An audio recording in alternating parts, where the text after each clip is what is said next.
Bharatiya Janata party जहां जहां कमजोर होती है वहां वहां दंगे कराती है, और उसका फायदा ये होता है कि उसके बाद जब इस तरह का जब माहौल खराब होता है उससे बीजेपी को फायदा होता है। ये रिसर्च है। महाराष्ट्र के अंदर इनकी हालत खराब है। महाविकास अघाड़ी करके जो मोर्चा वहां बना था, उस मोर्चे ने बीजेपी को चारों खाने चित कर दिया है। पहले इन्होंने शिवसेना तोड़ी, कोई फायदा नहीं हुआ। उसके बाद इन्होंने अजीत पवार जी को अपने साथ लेके आए, वो भी झूठे वादे के आपको चीफ मिनिस्टर बना देंगे, उससे भी कोई फायदा नहीं हुआ। जनता का मूड जो है वो पूरा एमवीए के साथ है। समाजवादी पार्टी भी एमबीए का हिस्सा है। तो ये कोशिश कर रहे हैं आए दिन की इस तरह की हरकतें हम कराएं, सुरेश चौहान के को वहां लेके जाएं, वहां पे कोई बयान दिलवाएं, माहौल खराब हो, उससे हमें इनका कुश्ती संघ का अध्यक्ष और एक सांसद जिसने महिलाओं के साथ यौन मतलब उत्पीड़न किया, उसको इन्होंने गिरफ्तार तक नहीं किया। ऐसी सरकार से आप और कुछ एक्सेप्ट नहीं कर सकते। इस देश का प्रधानमंत्री जो है वो अपशब्द बोलता था महिलाओं के लिए, शशि थरूर जी की पत्नी के लिए उन्होंने अपशब्द बोले, सोनिया गांधी जी के लिए अपशब्द बोले। तो ऐसी सरकार में देखिए, जो उच्च पद पे लोग बैठे होते हैं ना, उनसे लोग जो है वो प्रेरणा लेते हैं। जब ऐसा व्यक्ति बैठा है तो जाहिर सी बात है आप इनसे महिलाओं के उत्थान की उम्मीद तो नहीं कर सकते, चाहे वो महिला सुरक्षा का मामला हो, चाहे वो महिला इसका बिल का मामला। लड़ाई इसी बात की है। ये जो पूरी लड़ाई आपको जो कास्ट सेंसस और इसके जरिए से दिख रही है, ये वही लड़ाई है। ये लड़ाई इस बात की है कि आप कैसा भारत बनाना चाहते हैं जहां पर 2% लोगों के पास 90% संसाधन हो। क्या आप ऐसा भारत बना, वो भारत कभी विकास नहीं कर सकता। आपको हो सकता है, बहुत सारे लोग बोलते हैं कि हमारा पर कैपिटा इनकम बढ़ गया है। तो पर कैपिटा इनकम बढ़ा है तो उसमें कितने लोगों की भागीदारी है। इस देश के 1% लोग जो है 90% संसाधनों पर अगर कब्जा कर लेंगे, अगर आप ऐसे भारत का विकास चाहते हैं तो भारत अंदर से हमेशा खोखला रहेगा। आप बाहर की जो चीजें हैं आपको बनावटी सजावटी ही नजर आएंगे। जो भारत का भविष्य है वही भारत के मुसलमानों का भविष्य है। अगर भारत विकास करेगा तो भारत के मुसलमान भी विकास करेंगे। अगर भारत के अंदर दंगे फसाद और नफरत का वक्त नहीं, माहौल नहीं होगा, उसका फायदा जो है वो भारतीय मुसलमानों को होगा। स्वागत है आपका जर्नो मिरर में। मैं मोहम्मद अली। आज हमारे साथ मौजूद हैं फहाद अहमद। फहाद भाई हमारे समाजवादी पार्टी के युवा नेता हैं और महाराष्ट्र में एक्टिव रहते हैं और अक्सर मतलब सामाजिक और राजनीतिक मुद्दों पर अपनी राय रखते रहते हैं। फहाद भाई आपका स्वागत है। फहाद भाई 2024 चुनाव का बिगुल बज चुका है। इस बार एनडीए वर्सेस इंडिया की लड़ाई है। क्या लगता है किस तरफ जाएगी?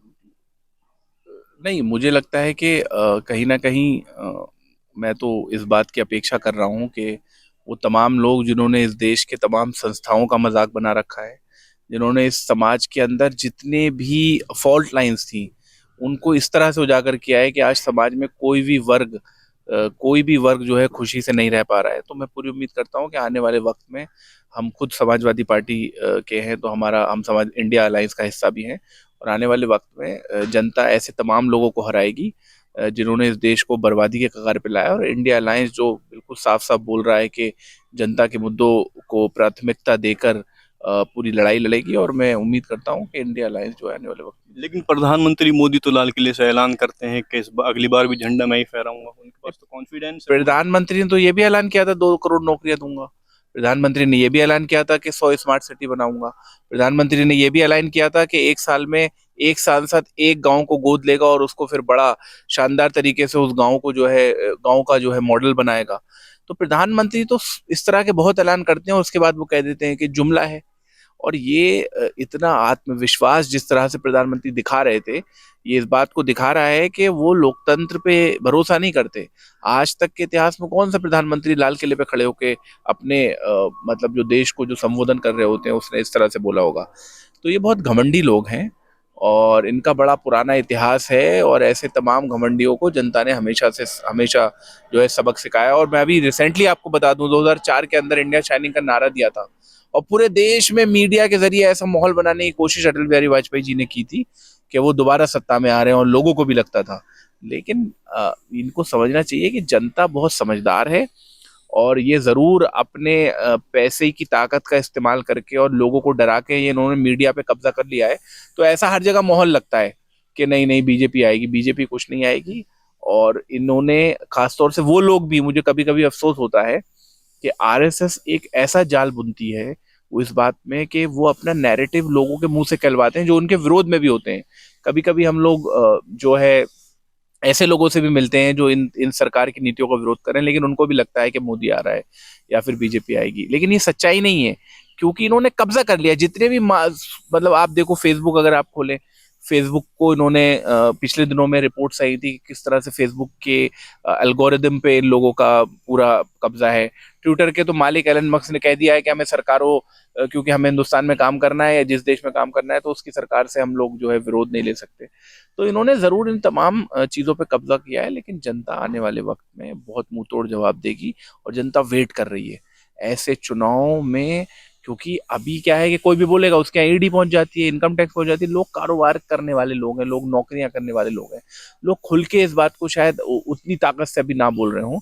लेकिन और बहुत सारे लोग निडर भी हो चुके हैं। अभी पिछले दिनों में आपने देखा होगा कि वन नेशन वन पेंशन के स्कीम के तहत हजारों लाखों लोग जो है वो रामलीला मैदान में इकट्ठा हुए।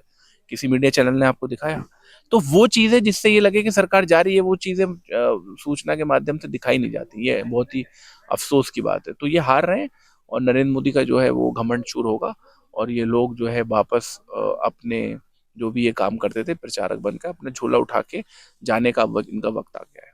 आपकी पार्टी इंडिया अलायंस का हिस्सा है, बीइंग ए मुस्लिम, आप एक मुस्लिम हैं और समाजवादी पार्टी के हिस्सा हैं, तो आपको क्या लगता है मुसलमानों का भविष्य इंडिया में क्या दिखता है 2024 के बाद अगर सरकार? देखिए, मैं ये चीज आपको बताऊं कि जो भारत का भविष्य है वही भारत के मुसलमानों का भविष्य है। अगर भारत विकास करेगा तो भारत के मुसलमान भी विकास करेंगे। अगर भारत के अंदर दंगे फसाद और नफरत का वक्त नहीं, माहौल नहीं होगा, उसका फायदा जो है वो भारतीय मुसलमानों को होगा।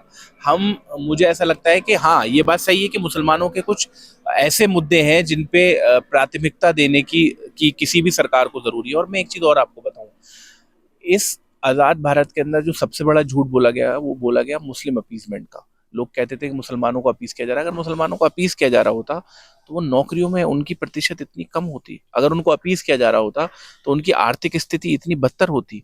तो ये जो झूठ बोला गया था, मुझे ऐसा लगता है कि किसी भी सरकार की ये जिम्मेदारी है कि जो जो वर्ग जितना पिछड़ा हुआ है उसको उतनी ज्यादा मदद की जाए। तो आज मुसलमानों पर एक विशेष कहीं ना कहीं विशेष ध्यान देने की जरूरत है। क्योंकि जब आप इस देश का भविष्य 20 करोड़ मुसलमानों के बगैर ये देश तरक्की नहीं कर सकता। 30 करोड़ मुसलमान अगर इस देश की तरक्की में अगर साथ नहीं चलेंगे तो ये देश कैसे तरक्की करेगा? किसी भी परिवार में अगर 3 व्यक्ति नहीं कमा रहे हैं और 7 ही व्यक्ति कमा रहे हैं तो वो 7 व्यक्तियों की आय जो है वो 10 व्यक्तियों में बटेगी नहीं बटेगी। तो भारत में वही बार बार बोलता हूँ कि भारत एक नक्शा जो है लकीर खींचने का नाम नहीं है। भारत भारत के लोगों से बनता है। अगर भारत के लोग तरक्की करेंगे तो भारत तरक्की करेगा। और भारत तभी तक तरक्की करेगा जब भारत के तमाम लोग, ये लड़ाई इसी बात की है। ये जो पूरी लड़ाई आपको जो कास्ट सेंसस और इसके जरिए से दिख रही है, ये वही लड़ाई है। ये लड़ाई इस बात की है कि आप कैसा भारत बनाना चाहते हैं जहां पर 2% लोगों के पास 90% संसाधन हो। क्या आप ऐसा भारत बना? वो भारत कभी विकास नहीं कर सकता। आपको हो सकता है, बहुत सारे लोग बोलते हैं कि हमारा पर कैपिटा इनकम बढ़ गया है। वो पर कैपिटा इनकम बढ़ा है तो उसमें कितने लोगों की भागीदारी है? इस देश के 1% लोग जो है 90% संसाधनों पर अगर कब्जा कर लेंगे। अगर आप ऐसे भारत का विकास चाहते हैं तो भारत अंदर से हमेशा खोखला रहेगा। आप बाहर की जो चीजें हैं आपको बनावटी सजावटी ही नजर आएंगी। तो बिल्कुल भारतीय मुसलमानों पर विशेष ध्यान देने की जरूरत है। लेकिन भारतीय मुसलमान तभी तरक्की कर सकता है जब भारत का माहौल अच्छा हो। तो उसके लिए सबसे पहले हम उन पार्टियों को सत्ता से हटाना पड़ेगा जो नफरत और आग के ऊपर अपनी राजनीति करती है। आपने कहा है कि मतलब जो नफरत और आग के ऊपर राजनीति कर रही हैं उन पार्टियों को हटाना पड़ेगा, लेकिन हम देख रहे हैं कि इंडिया अलायंस में जो मुसलमानों की बड़ी पार्टियां हैं या फिर दलितों की बड़ी पार्टियां उनको नज़रअंदाज किया गया। MIM है, AIUDF है, मायावती की BSP है, चंद्रशेखर आजाद रावण की पार्टी है, उनको शामिल नहीं किया गया। नहीं नहीं, ये अधूरा सच है। देखिए, चंद्रशेखर आजाद जो पार्टी है वो उनका समाजवादी पार्टी से अलायंस है। ठीक है, अभी इंडिया अलायंस में हाँ, तो वो भी एक तरह से इंडिया अलायंस का हिस्सा हो गया। और दूसरी बात ये रही कि देखिए, ये तो बड़ी लीडरशिप को जवाब देना चाहिए कि किस पार्टी को लेना है किसको नहीं लेना है। लेकिन मायावती जी से लगातार बात करने की कोशिश हो रही थी, जैसा मैंने खबरों के माध्यम से सुना। लेकिन मायावती जी लगता है कि चुनाव लड़ने के मूड में नहीं है और इसलिए उन्होंने सरेंडर कर रखा है और आगे का। और दूसरी चीज ये है कि मुसलमान ने हमेशा जो है सेकुलर लीडरशिप को चुना है। हम ये नहीं कह सकते कि ये मुसलमानों की पार्टी है। अगर वो मुसलमानों की पार्टी है तो उनसे इस बात के ऊपर सवाल भी पूछना चाहिए कि आखिर अगर सिर्फ भाषण देने से मुद्दे हल हो जाएंगे तो ठीक है, कोई भी खड़े होकर कहीं भी भाषण दे सकता है। आपने जमीन पे क्या कार्रवाई की है? अगर आप वकील हैं, आपने कितने लोगों की मदद की? वो कहते हैं हैदराबाद में आके देखो हमने स्कूल बनाए, कॉलेज बनाए, आप अस्पताल बनाए। देखिए, मैं फालतू ज्यादा बयानबाजी नहीं करता हूँ। आप खुद हैदराबाद जाके देखिए, आप वहां जाके उनका नेक्सस वो समझिए। और असदुद्दीन साहब तो इतनी ज्यादा गाली देते हैं पब्लिकली कांग्रेस को। और अफसोस की बात यह है कि सोनिया गांधी जी भारतीय राजनीति में एक ऐसी महिला मानी जाती है जो बड़ी ही प्रेम से और बहुत ही मतलब उससे उन्होंने अपनी राजनीति का पूरा जो है अपना करियर को स्थापित किया है। और अकबरुद्दीन ओवैसी उठ के जो है सोनिया गांधी जी को बहुत ही गंदे अल्फाज जो है बोलते हैं। और आज आप ये सोचिए कि ऐसा नहीं है कि असदुद्दीन ओवैसी साहब को कभी भी इंडिया अलायंस का हिस्सा नहीं थे, वो यूपीए का हिस्सा थे। 2004 से लेकर 2014 तक वो यूपीए का हिस्सा रहे। 2014 में कांग्रेस की सरकार चली गई, यूपीए की सरकार चली गई, तो आपने इधर जगह जगह जाके कांग्रेस को गाली बकना शुरू कर दी और अब आप उम्मीद करते हैं कि आपको दोबारा अलायंस में लिया जाए। तो ये तो गलत है। क्यों? अगर अगर मुसलमानों पार्टियों से कोई परहेज होता तो इंडियन मुस्लिम लीग को क्यों लिया? तो मुस्लिम पार्टियों से कोई परहेज नहीं है, ये चीज हमें अपने नौजवानों को बताना चाहिए। इंडियन यूनियन मुस्लिम लीग है या नहीं है इंडिया अलायंस का हिस्सा? क्या वो यूडीएफ का हिस्सा है या नहीं है केरला के अंदर?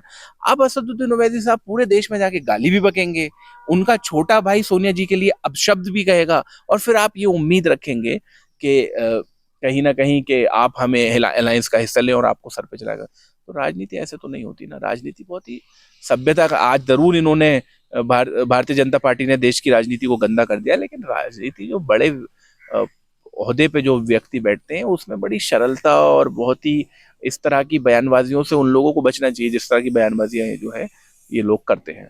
जिसकी जितनी संख्या भारी उसकी उतनी हिस्सेदारी। बिहार के जातिगत आंकड़े सामने आए हैं। मुसलमानों की आबादी 17% है, यादवों की 14% है, लेकिन यादव एमवाई समीकरण के दम पर जो सरकार बनती है उसमें अभी तक ना तो मुस्लिम मुख्यमंत्री बना पाई है, ना डिप्टी सीएम मुस्लिम बना है। कैसे होगा ये? मतलब नहीं, इसको असल में मतलब कैसे पहना है? मैं एक राजनीति मतलब एक राजनेता होने के नाते नहीं, लेकिन एक मुसलमान होने के नाते ये जरूर कहूंगा कि इस बारे में सारी तमाम पार्टियों को सोचना चाहिए। यूपी में भी यही हाल है। ये बिल्कुल एक चिंता का विषय है और ये सारी पार्टियों, और हम पार्टी प्लेटफॉर्म पे उस चीज को बोलते भी हैं, ये एक बड़ा चिंता का विषय है कि मुसलमानों को उनकी हिस्सेदारी जितनी है समाज के अंदर भाग उस हिसाब से उनको भागीदारी मिलनी चाहिए। इस सवाल को लेकर अब ये आंकड़े जैसे जैसे सामने आ रहे हैं और ये सवाल अब जो है नए जो भारतीय मुसलमान जो राजनीति कर रहे हैं, मुझे लगता है कि पार्टी के प्लेटफॉर्म्स पे इस बात को वो लोग सामने रखेंगे कि जितनी भी पॉलिसीज होती हैं, जब ये नारा ही है, समाजवाद का नारा है जब इस बात को लेके, तो मुझे लगता है कि तमाम राजनीतिक पार्टियों को इस सवाल पे चिंतन करना चाहिए और आने वाले दिनों में उनको सुनिश्चित करना चाहिए इस बात को कि मुसलमानों की भी भागीदारी उतनी हो जितनी उनकी हिस्सेदारी है। महाराष्ट्र में 1.5 करोड़ के लगभग मुसलमान हैं, लेकिन जब विधानसभा में चुनने की बात आती है तो 10 विधायक जीत के आते हैं, 8 से 10 विधायक, बल्कि आबादी के हिसाब से 30 से 40 विधायक जीतने चाहिए। एक बायकुल्ला सीट है मुंबई में, तो वहाँ से मुस्लिम आबादी बहुल सीट है वो, लेकिन आज तक किसी भी पार्टी ने वहाँ से मुस्लिम उम्मीदवार नहीं उतारा है। अभी लास्ट टाइम एमआईएम ने उतारा था वारिस पठान को, उसके बाद किसी ने ना तो उससे पहले उतारा है ना उसके बाद उतारा है, बल्कि सीट वो मुस्लिम बहुल है। देखिए, ये जो आपने बोला ये पूरी तरीके से सही नहीं है। मैं आपको बताता हूँ क्यों। क्योंकि जब महाराष्ट्र के अंदर दंगे हुए, दंगों के बाद क्या होता है कि मुसलमान एक जगह पर, मतलब जिसको आप गेटोवाइज भी कह सकते हैं या एक कंसंट्रेशन कह सकते हैं, तो एक कंसंट्रेशन में रहना अपनी सिक्योरिटी के लिए पसंद करता है। तो अगर आप आबादी के हिसाब से इस बात को सोचें कि मुसलमानों की इतनी आबादी है तो उनके इतने विधायक होने चाहिए, मुझे लगता है ये एल्गोरिदम गलत है। क्यों? कि मान लीजिए किसी कॉन्स्टिट्युएंसी में मुसलमान 70% है, किसी कॉन्स्टिट्युएंसी में 15% रह रहा है, तो कहीं ना कहीं मुझे लगता है कि उस आबादी के एतबार से अगर उसको आप देखेंगे तो वो गलत। जैसे आपने बाइकल्ला में बोला, हाँ बाइकल्ला में 40% मुसलमान है और वहां पे वारिस पठान रहे। समाजवादी पार्टी ने भी पिछली बार कोशिश की थी, मुस्लिम उम्मीदवार नहीं। मुस्लिम उम्मीदवार था, लेकिन फिर अलायंस हो गया था। हमारे समाजवादी पार्टी के उम्मीदवार थे वहां पे रईस शेख साहब, लेकिन फिर अलायंस हो गया था, तो वो सीट एआईएमएम ने वहां ले ली थी और वो उस तरह से एक सेटलमेंट हुआ था। तो वो वाला एल्गोरिथम है कि इतने करोड़ मुसलमान है तो इतने विधायक होना चाहिए, लेकिन वो ज्यादातर मुसलमान एक कंसंट्रेशन में रहते हैं। लेकिन कुछ सीटें ऐसी हैं जहां पर कहीं ना कहीं मुसलमानों को इस बार टिकट देके उनका जो है प्रतिनिधित्व बनाना चाहिए, और अगर मुसलमान कुछ सीटों से नहीं जीतते हैं तो उनको फिर एमएलसी बनाना चाहिए, जो डिफरेंट डिफरेंट रास्ते हैं उन पे।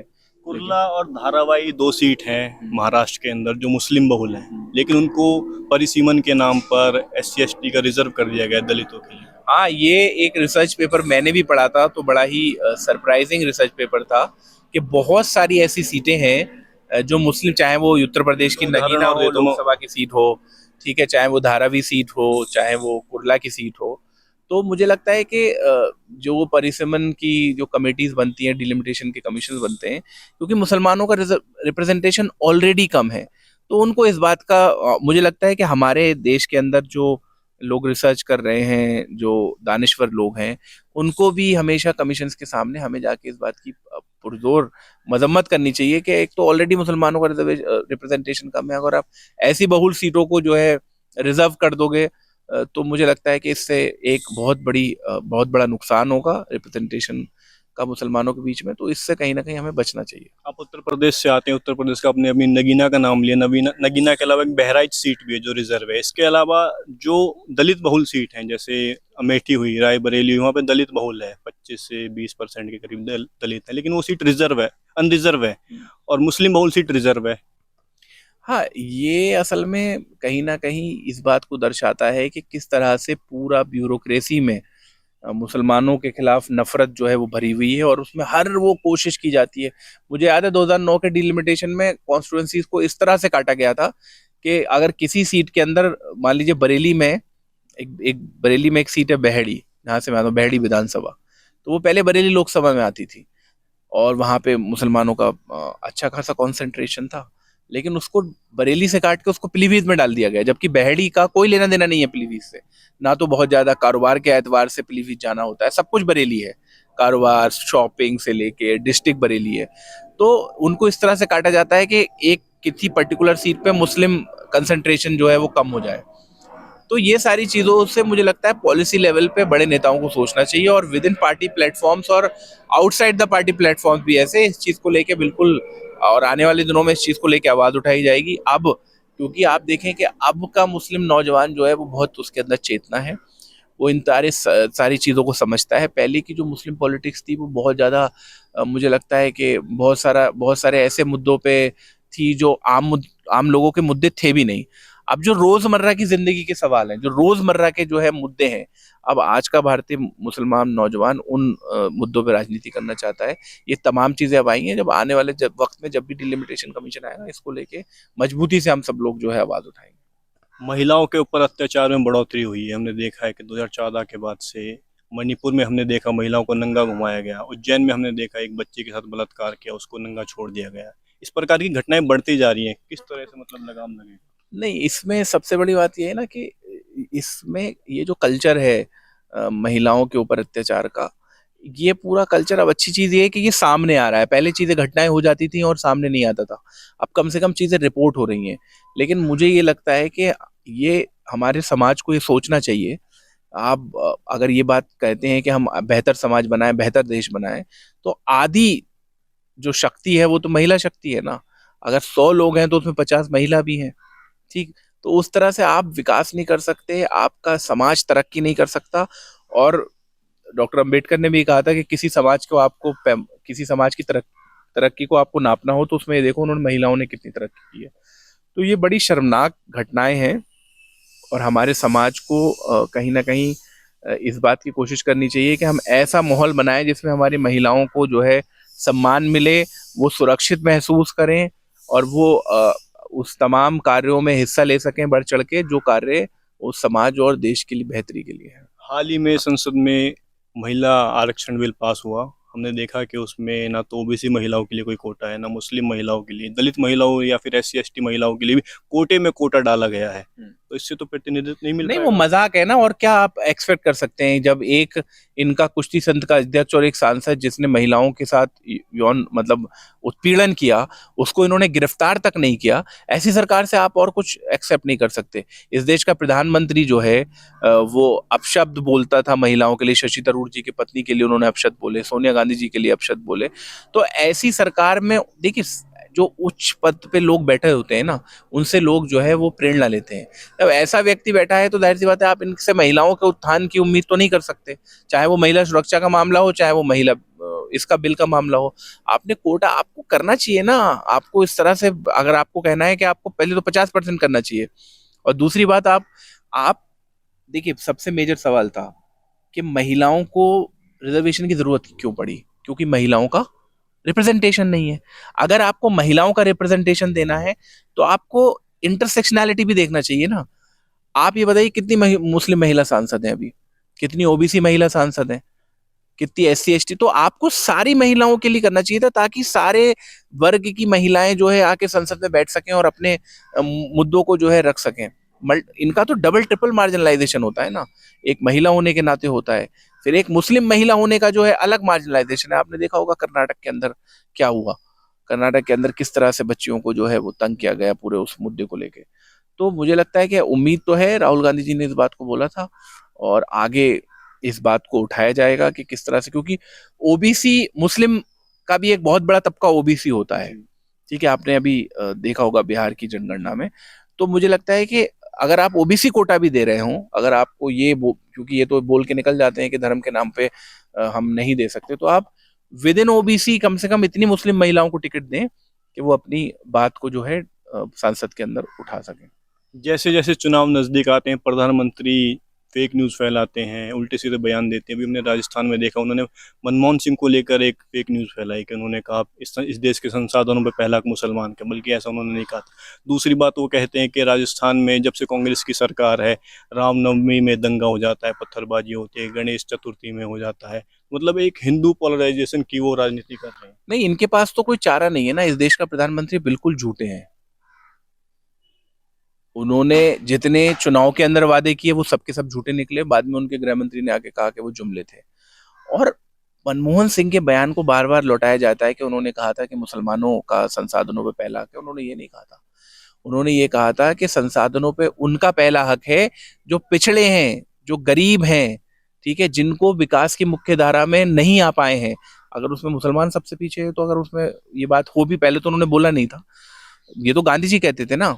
इसका मतलब आप भाई गांधी जी के विचारों का आप जो है विरोध करें, क्योंकि आप तो करते भी हैं, आप तो गोडसे को मानने वाले हैं। गांधी जी कहते थे आखिरी पायदान पे खड़े हुए, आखिरी लाइन में खड़े हुए व्यक्ति को जो है सबसे पहले हमें मदद करनी चाहिए।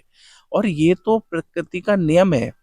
अगर आप जिसको जितनी जरूरत है, मान लीजिए एक बच्चे को 1 लीटर दूध की जरूरत है, एक बच्चे को जो है वो बहुत ज्यादा कमजोर है, मालनरिश है, उसको 3 लीटर दूध की जरूरत है, तो जाहिर सी बात है कोई भी डॉक्टर भी कहेगा कि उसको 3 लीटर दो, नहीं कहना आप हमें बराबरी का देंगे, तो वो बच्चा तो पिछड़ा रह जाएगा ना, जिसको माल नरिशमेंट है पिछले कुछ किसी भी कारणों से। तो ये खाली पीली के बयान देते हैं, कहते हैं रामनवमी पे दंगा होता है। हम ये कहते हैं कि क्यों होता है रामनवमी पे दंगा, क्यों हालात खराब होते हैं?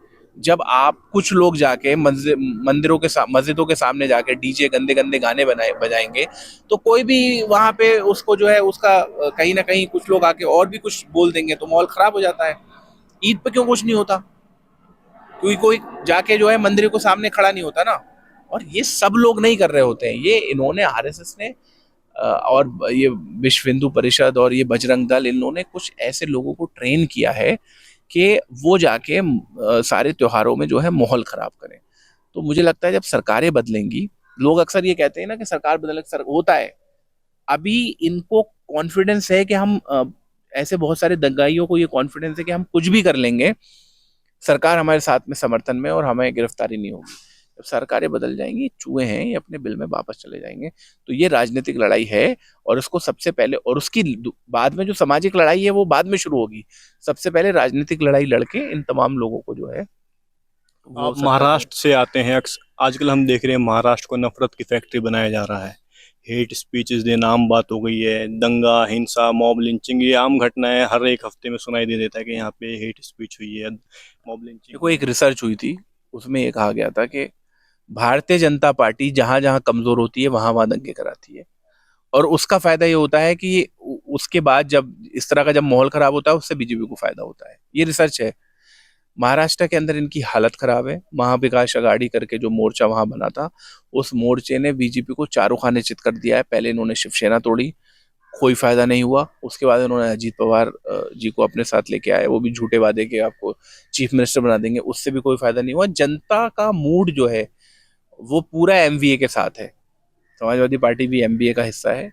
तो ये कोशिश कर रहे हैं, आए दिन की इस तरह की हरकतें हम कराएं, सुरेश चौहान के को वहां लेके जाएं, वहां पे कोई बयान दिलवाएं, माहौल खराब हो, उससे हमें फायदा हो। लेकिन मुझे लगता है कि इनको ये चीज अब कहीं ना कहीं समझ लेनी चाहिए कि जनता बिल्कुल तैयार बैठी है, और इस उम्मीद में है कि किस वक्त आके जनता को मौका मिले और इनको जो है सत्ता से बर्खास्त करें। आखिरी सवाल, कल भारतीय जनता पार्टी ने एक पोस्टर जारी किया जिसमें राहुल गांधी को रावण दर्शाया गया है, किस तरह? नहीं, अच्छा है ना, पहले तो पप्पू कहते थे, आज जो है रावण कहना पड़ा। रावण तो बड़ा शक्तिशाली था। पहले तो आप ये कहते थे कि ये पप्पू है, इनके पास कोई ताकत नहीं है।